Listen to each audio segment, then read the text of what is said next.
Olá, amigos do canal, vamos dar início ao estudo do livro Atma Bodha, vídeo 12º, Sloka 9. Vamos para a leitura e depois para alguns comentários. O oniabrangente Akasha, éter, parece ser limitado devido às diversas formas nele contidas e por serem experimentadas como sendo distintas das outras. Mas o Akasha torna-se sendo não diferente diante da destruição do sentido de limite, contido nas formas mentais.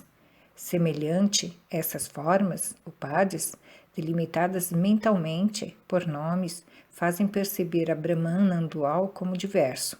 Mas Brahman surge finalmente como sendo uma realidade não dual, mediante o ato da atenção sustentada nos mesmos upadis diferenciados. Sankara inicia fazendo uma referência à Akasha, que é um dos 5 tattvas primordiais ou sutis que fazem parte dos inícios da matéria no processo de desenvolvimento do universo. A partir da perspectiva do Vedanta, em seu desenvolvimento cosmológico, apresentamos 3 tipos de matérias existentes que, por sua vez, geram 3 regiões de vida. São estes: o mundo causal, sutil e o físico. O mundo causal é uma região cuja matéria básica é formada pelas gunas, ou qualidades da matéria, que permanecem ainda sem misturarem-se. Corresponde ao mundo de Svara, o Deus criador e inteligente que rege o karma do universo inteiro. Quando as gunas se entremesclam em si, graças à inteligência ativa do próprio Svara, nasce outro mundo sutil. Este mundo sutil está formado pela mescla das 3 gunas em estado causal e formam os 5 elementos sutis. Esses elementos sutis constituem a mente coletiva, Mahat, e a individual, Antakarana, que por sua vez formam um mundo energético ou prânico, individual e coletivo. Estes 5 elementos sutis, por sua vez, se entremesclam através de um processo denominado Panchikarana, ou quintuplicação, dando nascimento aos 5 elementos. Esses elementos densos serão, por sua vez, a base substancial constitutiva dos objetos densos do corpo humano e do universo. A Akasha se traduz como éter e possui 2 variantes, dependendo se há referência à sua representação em estado sutil ou denso. Se for a Akasha em estado sutil, fazemos referência a uma substância permeável e sutilíssima, que favorece a possibilidade de que nasçam nele os demais objetos. A água induz o nascimento de todo tipo de vida orgânica. Por exemplo, a sua umidade favorece a aparição de moldes. Também produz chuva, oceanos e 1000 coisas a mais. A Akasha é um material que, diferente da água, favorece a presença da vida sutil em qualquer uma das condições que este se apresente. A Akasha é o sustento espacial das ideias e das emoções, semelhante como é o espaço, o substrato que sustenta os volumes. Assim, a Akasha é o sustento dos materiais e das formas ideais. Quando a Akasha faz referência aos mundos densos, tem a ver com o som, com a vibração, como atividade presente em toda a matéria. Deste modo, quando a Sankara usa um comparativo à Akasha, busca expressar que a consciência absoluta contém todas as coisas, semelhante a que o incomensurável Akasha contém espacialmente a criação sutil e densa. Por outra parte, denomina-se de upadis, percepção, a todo sistema particular ou individual. Upadi é sinônimo de individualidade, mas a usamos como uma conotação mais estrutural. Por exemplo, upadi é o corpo físico, uma montanha, um objeto qualquer ou qualquer sistema independente que possua substância, inclusive ao próprio indivíduo ou qualquer de suas partes. Todo PAD pode ser expresso mediante nome e forma. Todos os PADs estão distribuídos em oniabrangente akasha e se percebem diferenciados uns dos outros apenas a partir da perspectiva de outro UPAD, chamado eu. Os UPADs formam toda a simetria cognitiva e que são instáveis e impermanentes.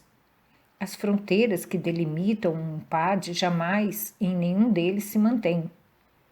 O devido à impermanência, instabilidade e fugacidade do PADs, que cedo ou tarde as pessoas terminam fadadas a evidenciar o caráter ilusório da percepção. Os UPADs evoluem em função da mudança que sofrem as fronteiras que os constituem.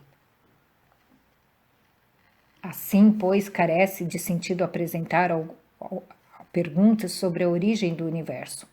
O sentido de tempo e espaço acontece exclusivamente na mente de um perceptor que detecta UPADs diferentes uns dos outros.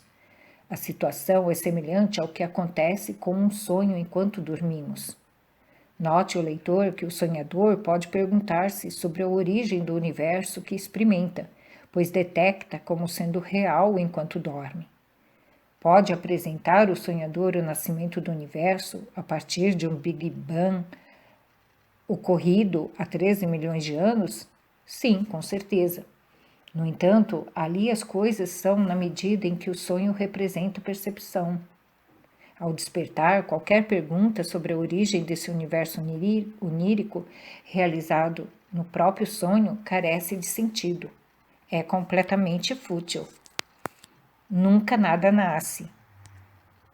E jamais realmente nada evolui, nem sequer nada realmente morreu. Apenas foi a mente experimentando o mundo sob certos cânones que favoreciam a presença de um universo particular. Os UPADs são tão reais como qualquer evento de um sonho enquanto se dorme, ou tão válidos como em ver a uma serpente inexistente, por falta de uma correta cognição. Ao observar uma corda enrolada no caminho, ou seja, são reais e ilusórios por sua vez. A solução ao problema do que é real não tem saída se buscarmos encontrar um tipo de categoria especial de UPAD. A solução válida implica em estabelecer uma forma de cognição aonde todo UPAD e os restantes existentes possam ser experimentados de maneira simultânea e onipresente. Essa atividade cognitiva que revela essa opção denomina-se de não-dualidade. Ali o receptor do universo, que é a própria consciência, não se diferencia da substância universal que experimenta. Um UPAD é simultaneamente ele mesmo e os restantes. Experimentar essa afirmação implica em desdobrar o marco espacial temporal e criar um contínuo como a base essencial da compreensão e do saber. O marco de desenvolvimento deste novo marco de cognição se denomina de não-dualidade. O nome com que a tradição Vedanta expressa a consciência, conhecendo-se de forma simultânea e onipresente no universo inteiro, denomina-se de Brahman. Brahman se assume como a realidade não dual, absoluta. É consciência, existência e bem-aventurança absolutas. Essa foi a leitura do Sloka 9. Agora vamos para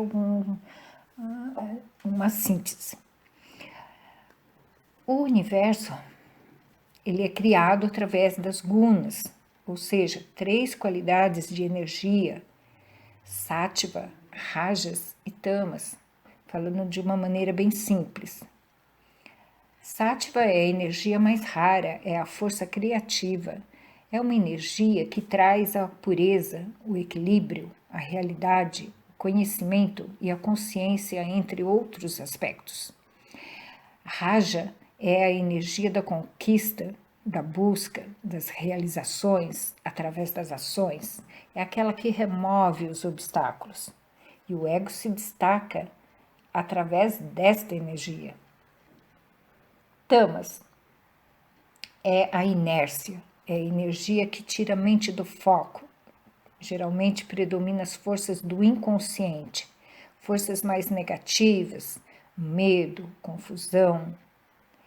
Essas 3 forças pertencem ao mundo de Svara, que é o Deus criador e inteligente que rege o karma do universo. Essas energias são opostas, mas ao se chocarem, elas produzem uma nova energia que dá movimento à manifestação do universo. Essas 3 energias produzem outras 3 regiões, que são o mundo causal, sutil e físico. A mistura das gunas em estado causal dão origem aos 5 elementos: éter, água, ar, fogo e terra. Esses 5 elementos é conhecido como Tattva, que é uma categoria de matéria, e a caixa é o éter, é o elemento éter. É a matéria primordial do universo. É a forma mais sutil da matéria. É o primeiro aspecto, a primeira energia dos 5 elementos emanados de Brahman. Esse elemento é que possibilita a manifestação da consciência, a manifestação de todo tipo de vibração. A caixa está impregnada em tudo que existe. Os elementos sutis constituem a mente coletiva e individual, que é Mahatma e o Antakarana. No mundo sutil temos o prana, que é a força principal que dá origem à vida, e dela se origina as forças como a atração, repulsão, gravitação. É o prana que sustenta e anima a matéria. Ela está presente no ar, na nossa respiração, na alimentação, na água, em tudo. Quando o prana age sobre a caixa, o éter, que no início ele está imóvel, inerte, dá início à criação das formas densas. O universo é criado e tudo o que há nele, desde os planetas, estrelas, plantas, oceanos, animais, o ser humano, enfim, tudo. Agora, nem prana, nem a caixa cria, mas ambos se manifestam simultaneamente e essa manifestação simultânea é que dá origem à criação, às variedades das formas. As diversas formas da criação, elas se tornam aparentes e limitadas, devido à percepção limitada do Jiva que experiencia as variadas formas como sendo formas separadas e da qual é dado nomes e formas. Essa maneira de experienciar acontece devido à sua percepção distorcida e limitada pelos sentidos da mente, que vai perceber o universo através das formas e nomes. Essa percepção distorcida chamamos de realidade dual. E o que Sankara nos apresenta é uma comparação entre a caixa, que é o abrangente, e Brahman não dual. Ou seja, a caixa, agindo com prana, cria nomes e formas, mas formas e nomes têm como essência a caixa. A caixa abrange tudo, permeia tudo, tanto os mundos sutis como os mundos densos. Está antes dos nomes e das formas, como o Brahman não dual, que contém todas as coisas, que está por trás de toda a diversidade que existe no universo. Está em toda parte, dentro de cada ser, como uma unidade espiritual conectada em toda a existência. O Jiva, ele percebe o universo de modo dual, limitado, pois percebe os objetos de maneira separada, inclusive a si próprio. Porém, toda percepção vem da própria consciência. Se removermos as limitações dos sentidos da mente, perceberemos a essência que é Brahman. Brahman como sendo uma realidade não dual, sempre presente em tudo, eternamente. A caixa permeia tudo. Tudo que pode ser manifestado através do desejo, desse senso de eu, vai ter na essência ou a caixa. A caixa permeia tudo que é manifesto e imanifesto, pois ela existe como uma semente em potencial que vai impregnar tudo que é projetado como se fosse real, mas não é real. Para compreender melhor, podemos imaginar os variados objetos que podemos fazer com o ouro. Colar, brinco, pulseira, objetos, enfim. Mas embora tudo seja formas e nomes diferentes, ainda assim, essas variedades de formas têm como origem o ouro. Embora o ouro seja transformado em formas e nomes, ele continua sendo ouro. O ouro é a causa material e os objetos o efeito. Assim é o desejo, que é projetado de várias formas para servir a vida. Mas tudo é manifestação da mesma essência. Toda transformação projetada pelo senso de eu é apenas uma projeção. Todas as projeções estão em mim, mas eu, Brahman, estou além de toda projeção. Outra maneira de entendermos a caixa e Brahman, podemos perceber a caixa como a propriedade do próprio espaço. E podemos, assim, dividir os espaços num quarto, numa sala, num quintal, num escritório. E esses espaços divididos são como os condicionamentos, como as nossas preferências, gostos, aversões, sofrimentos, alegria. Tudo está na mente. Se eu quebrar as paredes do quarto, da sala, do escritório, eu vou ter somente o espaço, porque o espaço permeia tudo. Assim, se eu remover as projeções de condicionamentos, preferências, sofrimento, o que restará? Será somente o espaço único. Quarto, sala, cozinha, os condicionamentos, desejos, todos aparecem para satisfazer o senso de eu. Brahman sustenta tudo, é eterno e infinito, e você é Atman, você é a expressão de Brahman, parte de Brahman. A existência física é apenas uma lente pela qual o Atman experimenta o plano físico. Então, tudo que é percebido não é diferente da substância universal que se experimenta. Tudo que é experienciado no universo é a própria consciência onipresente, é Brahman. Bom, para o vídeo também não ficar muito longo, vamos finalizar aqui. Reflitam sobre esse estudo, contemple esse ensinamento e nos veremos no próximo vídeo. Namastê. Gratidão.